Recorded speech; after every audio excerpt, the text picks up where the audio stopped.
Okay, we'll start with this. Per tweet from Michael Benson, Eddie Hearn has revealed he's already talking to Luis de Cubas about a Canelo versus Caleb Plant undisputed fight. If he beats Billy Joe Saunders, he said they've agreed to each present an offer on behalf of DAZN and Fox, and then move forward with whichever is best. And that comes as no surprise. That was the entire point of Canelo Alvarez breaking away from Golden Boy Promotions. He wants to be the captain of the proverbial ship, as it were, free to make whatever decision is in his own best interest, whether that's fighting on the DAZN platform or fighting over there at Fox. Perhaps it's a bit presumptuous to be having this conversation here and now because Canelo Alvarez hasn't actually fought Billy Joe Saunders, much less beat him. A lot of people think that he will. And if he does, he's going to have to make a choice. He's going to be entertaining offers from both DAZN and the people over there at Fox.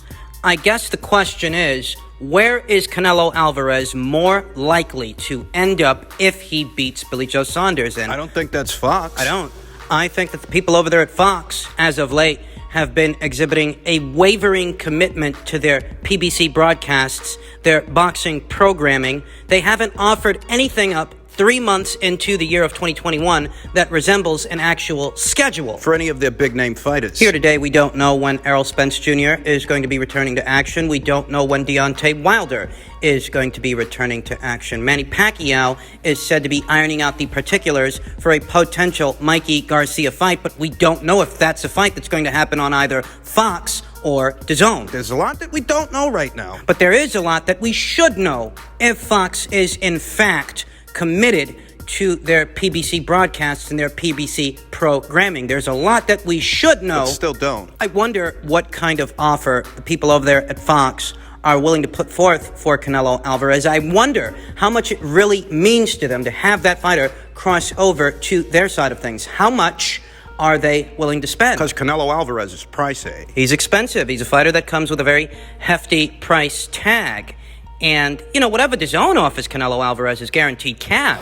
It's not Canelo Alvarez taking a gamble on the still unstable pay-per-view market where you may or may not make the kind of money you're looking to make. So you would be relying on the fans to flip the bill. And there is no guarantee that they will. I think that the Caleb Plant fight is a quality fight. I think that the Caleb Plant fight is pretty much one of the best fights to make in the super middleweight division. But what I don't think is that this fight has the buzz, the air that the Gennady Golovkin fight had, the Gennady Golovkin fights.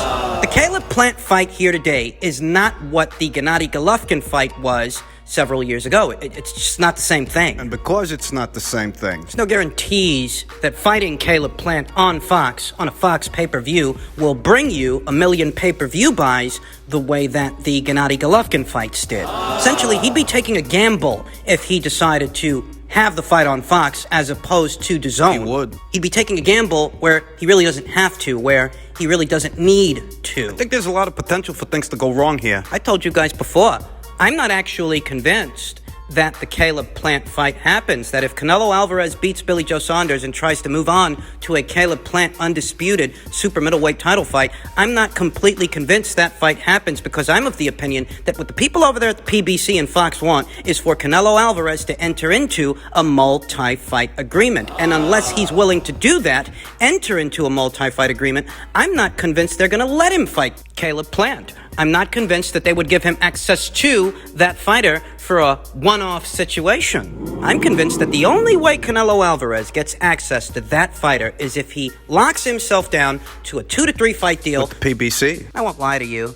There is reason enough for Canelo Alvarez to at least consider crossing over to the PBC side of things because beyond the Billy Joe Saunders fight, he does want that last brass ring. He does want the IBF title that Caleb Plant, a PBC fighter, is in possession of. And beyond that fight, there's a potential Jermall Charlo fight, a potential David Benavidez fight to also consider. He must consider what happens after the Caleb Plant fight, not just the Caleb Plant fight in it of itself. There is reason enough for Canelo Alvarez to at least consider going over to that side of things. It's just that I'm not convinced the people over there at Fox can present him with a lucrative enough offer to get him to do it. I don't think they're going to offer him as much guaranteed cash as DAZN would because the people over there at Fox are still relying on the conventional pay-per-view model. They're still rolling the dice on the upside of pay-per-view. Whereas on DAZN, Canelo Alvarez wouldn't have to gamble. He wouldn't have to roll the dice at all. So rest assured, there is room there for things to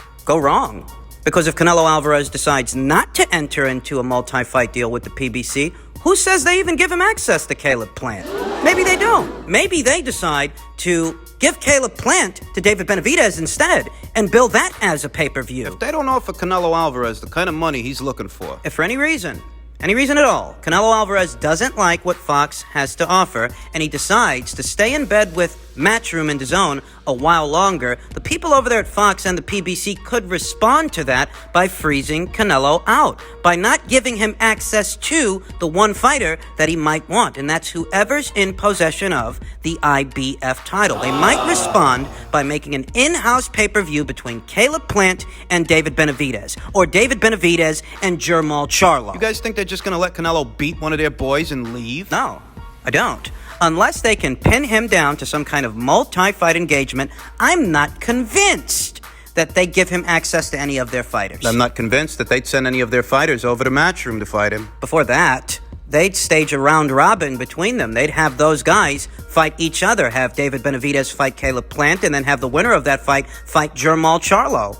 Now, hypothetically speaking, if it were to happen that way, if Canelo Alvarez were to pass up Fox's offer, stay on the DAZN side of things a while longer, and as a result of that, he ends up frozen out by the people over there at Fox, who would stage a round robin between all of their own guys at or around 168 pounds, what you then have to ask yourself is, well, who would Canelo Alvarez fight in that situation? In that scenario, what else could Matchroom offer this guy? Well, a third Gennady Golovkin fight is an option that in all likelihood could still make Canelo Alvarez more money than a Caleb Plant fight would, a Jermall Charlo fight, or a David Benavidez fight. That's right. Very well could. That's still an option.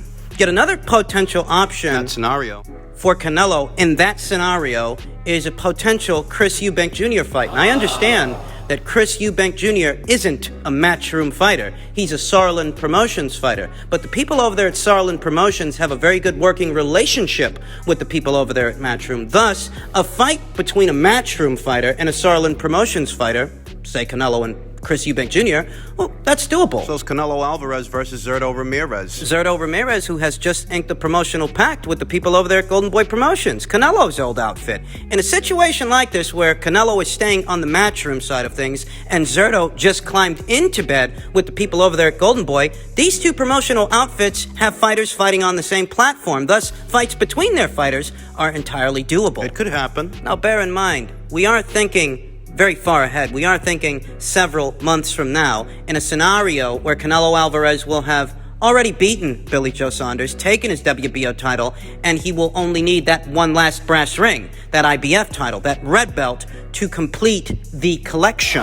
We are thinking several months ahead. We are thinking several months from now. And a lot could happen by that time. As news in the sport of boxing is fluid and ever-changing. Thus, I'm not married to any particular scenario here and now, as it's still very early. I will reiterate that there's enough cause there to at least consider crossing over to the PBC Fox side of things. They do have some interesting fights for him, not limited to the Caleb Plant engagement. It's just that I'm not convinced that Fox can present him a better offer than DAZN can. Than Matchroom can. So we'll see what happens beyond the Billy Joe Saunders fight. We'll cross that bridge when we get to it, but here today, we're not there yet.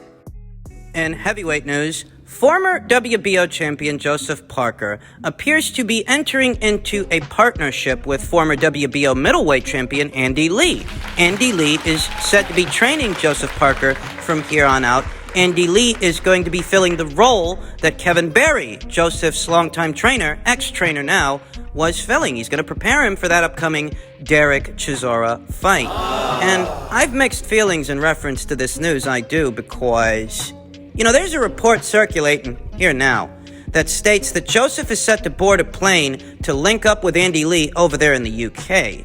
And when I saw this, I thought to myself, in all my wisdom, I says, if Joseph's okay to board a plane to link up with Andy Lee, then why wasn't he okay to board a plane to link up with his longtime trainer, Kevin Berry? I thought that a proximity issue is what led to the fighter and trainer split. Wasn't that it? Now I'm not so sure that was the case.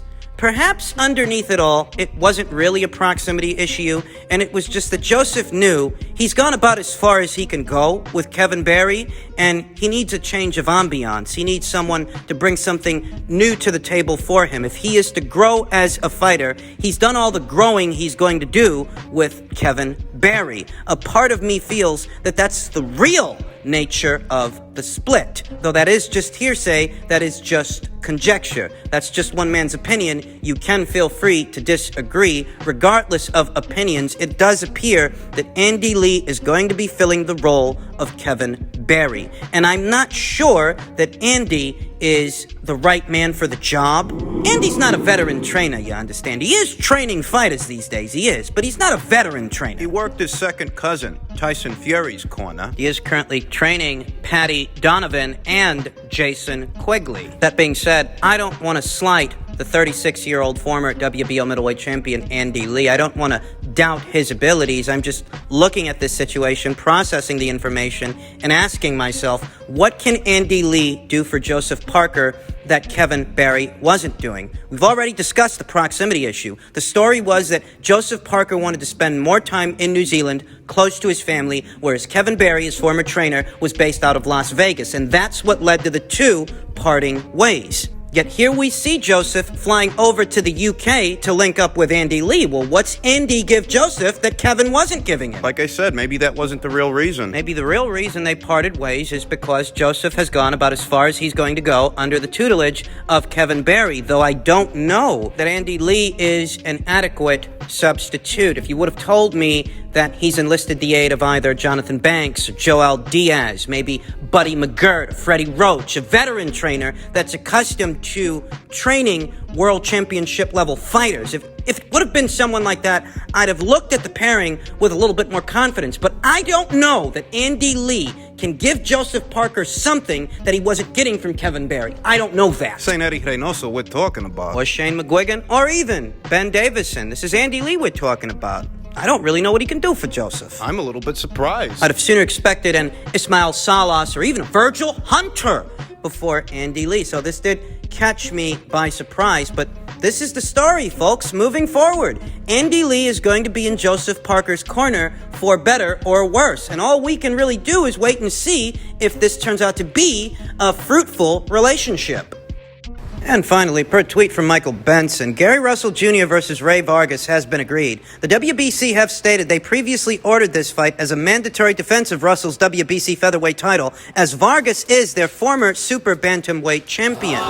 And this news is coming on the heels of Mauricio Suleiman, the president of the WBC, saying that they need some reform when it comes to their mandatory challengers. Certain things need to be reviewed because their last mandatory challenger in the super middleweight division, at least in Mauricio's opinion, underperformed. He was disappointed, and from the looks of it, he looks like he was embarrassed. Avni hadn't fought in close to 2 years. And he was coming off a loss. He tested positive for a banned substance, yet for whatever reason, the people over there at the WBC thought it prudent to allow Avni Yildirim to maintain a spot as a mandatory challenger to the green belt. And there are very similar issues here with this current mandate at 126 pounds. Granted that Ray Vargas isn't coming off a loss the way that Avni was, but Ray Vargas, for the most part, has been an inactive fighter. The last time this guy fought anybody was in August of 2019. That's well over a year ago. That's actually closer to 2 years ago. And he's coming off an injury. Didn't he break his leg? And I'm just curious, from the time that Ray Vargas last fought in August of 2019 to the time he broke his leg, what exactly did he do to secure a mandatory shot in a division he wasn't campaigning in? He was a champion at 122, not 126. It's not unusual for a world champion in one division to move up in weight and become a mandatory challenger in their next weight class. I mean, we saw Terrence Crawford do that once he unified all the titles at 140 and moved up in weight, became the mandatory challenger to the WBO title at 147 pounds. That happens all the time, but Ray is an active fighter, and that's the problem. That's where the cause for criticism lies. This guy hasn't fought anyone in well over 12 months, closer to 2 years. He hasn't. He's also coming off an injury, and you guys think it prudent to designate him as the mandatory challenger to the WBC title Gary Russell Jr. holds at 126 pounds. Why? You don't think you could have found someone a little bit more active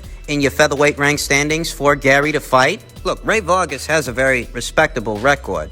34 wins, no losses, over 20 knockouts. Former world champion. But all those things aside, he still isn't an active fighter, and that's the problem. The last time you let an inactive fighter go out there as the mandatory challenger, you guys had pie in your eye. You guys were fucking embarrassed. So you could turn around and do the exact same thing at 126 pounds. And never mind how this reflects on Gary. Gary Russell Jr. himself, in so many words, admitted that he was offered a Josh Warrington fight before Josh Warrington lost the IBF title. He was offered something to the tune of $1 million to fight that guy. He turned that down. He turned that down to do what exactly? Fight an inactive super bantamweight, moving up to featherweight in defense of his green belt? This is who you turned down Josh Warrington to fight. Gary Russell Jr. could have been the first of this cycle of world champions at 126 to unify a title at the weight. Hindsight being 2020, given how things worked out for Josh against Mauricio Lara, it's safe to say that if it would have been Gary instead of Mauricio, he might have beaten Josh as well. But Gary just didn't want to know. There's definitely cause for criticism here. There's cause for criticism on both fronts. The WBC's sending yet another inactive guy out there to fight for a title as their mandatory challenger. And Gary turned down a unification match to fight that inactive guy. Wasn't he supposed to be moving up in weight? He did say something along those lines. Gary Russell Jr., he says a lot of things.